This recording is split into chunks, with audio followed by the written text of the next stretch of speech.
Praise the Lord. கர்த்தருக்கு ஸ்தோத்திரம். இன்றைய வசனம்,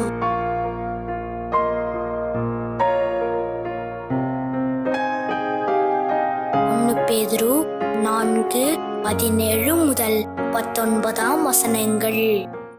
நியாய தீர்ப்பு தேவனுடைய வீட்டிலே துவங்கும் காலமாயிருக்கிறது. முந்தி நம்மிடத்திலே அது துவக்கினால் தேவனுடைய சுவிசேஷத்திற்கு கீழ்ப்படியாதவர்களின் முடிவு என்னமாயிருக்கும்?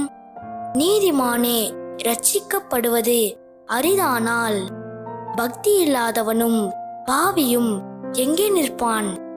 ஆகையால் தேவனுடைய சித்தத்தின்படி பாடு அனுபவிக்கிறவர்கள் நன்மை செய்கிறவர்களாய் தங்கள் ஆத்துமாக்களை உண்மையுள்ள சிருஷ்டி கர்த்தாவாகிய அவருக்கு ஒப்பு கொடுக்க கடவர்கள்.